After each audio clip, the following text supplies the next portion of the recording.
एक ऐसा एनिमे चाहिए जिसको देख करके आपको कॉर्नर भी फील हो और मजा भी आए, क्योंकि स्टोरी बनी रहे काफी अच्छे तरीके से। हॉट वाइफू भी चाहिए और एंटिसिपेशन का तड़का भी लगा रहे। आइए मैं परोसता हूं। तो देखो, नॉर्मली एनिमे कैसे स्टार्ट होते हैं कि एक मेन कैरेक्टर होता है, उसका काफी अच्छे खासा गोल होता है या फिर वो बंदा स्ट्रगल कर रहा होता है। मगर इस एनिमे का स्टार्ट कुछ ऐसे होता है।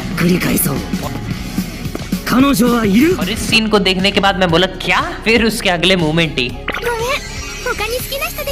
तो वो बंदा हैरान परेशान हो जाता है। वो गलत वेबसाइट पे जाने लगता है। वो एक ऐसे वेबसाइट पे जाता है जहाँ पे गर्लफ्रेंड्स को रेंट कर सकते हो। सही सुना, गर्लफ्रेंड को किराए पे ले सकते हो। नहीं तुम उसके साथ चुम्मा चाटी या फिर वो सारी चीजें नहीं कर सकते, तुम बस उसे गर्लफ्रेंड की तरह ट्रीट कर सकते हो और सारी अपने ड्रीम्स वगैरह पूरी कर सकते हो। मतलब उसके साथ मूवी देखने जाना, खाना खाने जाना, डेट पे जाना या फिर दोस्त की गान चलाना, ये सारे काम कर सकते हो। मगर तुम्हें उसके लिए पे करना पड़ेगा, मतलब पैसे वगैरह देने पड़ेंगे। मतलब देख रहे हो, क्वालिटी खाना भी खिलाओ, मूवी भी दिखाओ, उसके भी साथ साथ पैसे भी दो। और इस एनिमे में खाली 3 सीजन, मतलब खाली नहीं है, मतलब है 3 सीजन है और सब में 12-12 एपिसोड। और ये एनिमे अभी भी ऑनगोइंग है, मतलब 160 चैप्टर तक का एनिमेट हो चुका है, मगर अभी 141 चैप्टर और बचे हुए एनिमेट करने को। उसके भी साथ साथ मांगा भी अभी खत्म नहीं हुआ है। और ये ऐसे टॉपिक के लिए कुछ ज्यादा बड़ा एनिमे नहीं हो गया, इसीलिए इस एनिमे के अंदर ड्रामा भी ऐड किया गया है। थोड़ा सा बताता हूँ मैं तुम्हें। देखो, जो बंदा है गर्लफ्रेंड को रेंट करता है एक दिन के लिए, वो उसके साथ वगैरह डेट वगैरह पे जाता है, मगर थोड़ा बहुत कंफ्यूज वगैरह रहता है। मगर थोड़े टाइम के बाद वो उसको गलती से अपने घर पे ले चला जाता है, मतलब अपने किराए वाले रूम में नहीं, जहाँ पे पढ़ने वगैरह के लिए आया है, अपने एक्चुअल घर में ले जाता है, जहाँ पे उसके मम्मी पापा और दादी। वहाँ पे उसके मम्मी पापा तो बिल्कुल एक्सपेक्ट नहीं कर रहे थे कि उसका बेटा जो है वो गर्लफ्रेंड बना भी पाएगा कभी। मगर वो उसको गर्लफ्रेंड अपना बोल देता है उन लोगों के सामने, तो उसकी दादी काफी ज्यादा खुश हो जाती है। गलती से जो उसकी गर्लफ्रेंड बनी रहती है, वो उसकी भी दादी वहाँ पे एडमिट होती है, वहीं कहीं आसपास ही, और वो दोनों दोस्त होती है, मतलब उन दोनों की दादियां दोस्त होती है। और जो गर्लफ्रेंड बनी होती है उसका नाम होता है मिजुहारा। जो मिजुहारा रहती है वो अपने घर पे किसी को भी अपने ये वाले जॉब के बारे में नहीं बता दिए, तो किसी को भी नहीं पता होता है, और उसकी दादी ये रिश्ता मंजूर कर लेती है। तो ये दोनों प्रॉब्लम में आ जाते हैं बहुत ज्यादा, क्योंकि इन दोनों को वापस से मिलना नहीं था, क्योंकि ये बहुत ज्यादा परेशान कर रखा था उसको। और फिर जब अगले दिन बंदा कॉलेज जाता है, अपने फर्स्ट ईयर में पढ़ रहा रहता है, कहाँ पढ़ रहा रहता है पता नहीं, मगर पढ़ रहा रहता है, वहीं पे उसकी गर्लफ्रेंड भी, मतलब वो जो है मिजुहारा, वो भी एडमिशन करा लेती है, वो भी फर्स्ट ईयर में ही। मगर अपने आइडेंटिटी को बदल लेती है, ये नहीं पता लगने देती है कि गंगाधरी शक्तिमान है। मगर लौंडा पकड़ लेता है, क्योंकि वो पैर से लेकर के मुंह से लेकर के हाथ तक सबका सबकी देखता है। मतलब तुम क्या देखोगे एक लड़की में, चेहरा देख लोगे, उसके अलावा और क्या देखोगे, पर्सनालिटी। वो बंदा हर एक चीज देखता है। और फिर जब अपने घर पे आता है, मतलब किराए के घर पे रह रहा रहता है, तो उसकी बगल में ही वो फिर से वो लड़की मिलती है, और उसको पता चलता है कि उसके बगल में एक जो रूम है उसमें वो रह रही है। मतलब ऊपर वाले ने इन दोनों की जोड़ी पहले से लिख दी। और अब उसकी दादी उसको आकर के बोलती है कि तुम्हें हर वेडनेसडे को अपनी गर्लफ्रेंड को लेकर के हमारे यहाँ आना है। लौंडा परेशान हो जाता है और लड़की से जाके बोलता है, और लड़की बोलती कि ठीक है, तुम मुझे वेडनेसडे को रेंट कर सकते हो, मगर और सारे दिन मत करना। और हाँ, स्कूल में तो बिल्कुल भी पता नहीं चलना चाहिए कि तुम मुझे जानते हो और मैं कौन हूँ। और फिर ऐसे कुछ टाइम तक अच्छा चल रहा होता है, लड़का थोड़ा बहुत खुश होने लगता है, तभी उसकी एक्स आ जाती है वापस से बीच में, बोलती है कि देखो तुम वापस से मेरे साथ आ जाओ। लड़का लिटरली थोड़ा बहुत खुश हो जाता है, मगर परेशान भी होता है, क्योंकि उसकी रेंटल गर्लफ्रेंड होती है, मगर ये जो है असली बनती है, और इस वाले के साथ वो सारी चीजें भी ये कर सकता था। पर कुछ टाइम बाद ये अपने रेंटल गर्लफ्रेंड मिजुहारा के प्यार में ही गिर जाता है। मगर मिजुहारा उसको उसके एक्स से मिलाने की कोशिश करती है, मगर उसकी एक्स बोलती है कि कौन यार, एक एवरेज दिखने वाले जिसको बोलने का तरीका भी नहीं आता है और जिसके पास पैसा भी नहीं है, उसको कौन पसंद करेगा। और इस मोमेंट पे मैं बोल सकता हूँ अस ब्रो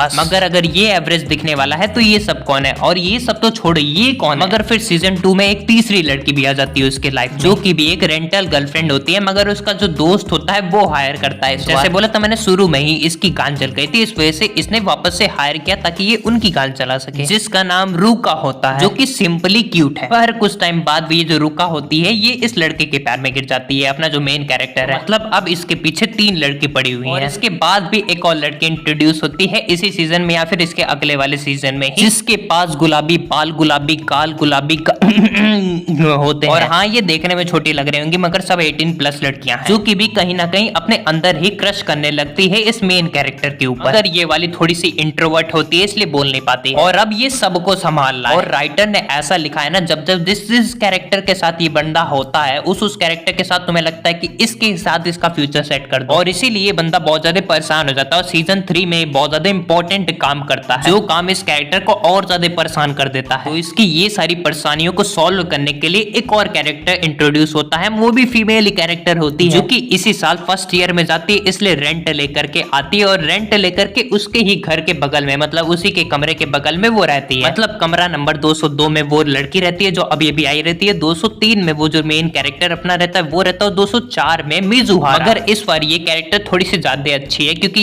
यूट्यूब वगैरह पे वीडियोस वगैरह बनाती है, एनिमे देखती है और काफी सारे टॉयज वगैरह अपने घर में रखती है। मतलब सिंपली बहुत ज्यादा चिल्ड रहती है ये। और ये वाली कैरेक्टर अपने मेन कैरेक्टर को अपना मास्टर बोलती है, ऐसे गलत सेंस में नहीं। उसने सारी की सारी स्टोरी सुन ली थी, उसके बाद उसने फैसला किया कि उसको मास्टर मानेगी अपना, और वो उस मेन कैरेक्टर की हेल्प करती है उन चारों के चारों लड़कियों से डील करने में। और एंड में जो होता है उसके बाद तो मैं शॉक हो जाता हूँ क्योंकि इसके बाद भी स्टोरी चल सकती है, मैं सोच ही नहीं सकता यार। मतलब मैं सीजन 1 में ही मिजुहारा और अपने मेन कैरेक्टर को मिलता हुआ देखने वाला था, मतलब ऐसा लग रहा था। फिर मुझे लगा सीजन 2 में तो कम से कम मिल जाएंगे, और फिर लगा कि सीजन 3 में तो मिलना ही था। मगर जो होता है वो देखने लायक होता है, और काफी कुछ मैंने नहीं बताया, मतलब ज्यादातर ही नहीं बताया। तो आप देख सकते हो इस एनिमे को, ओवरऑल व्यू दिया हूं ताकि आपको मजा आए। मतलब अब मैं बोल रहा हूँ कि अब मैं जा रहा हूँ, अब मैं चलता हूँ, बाय।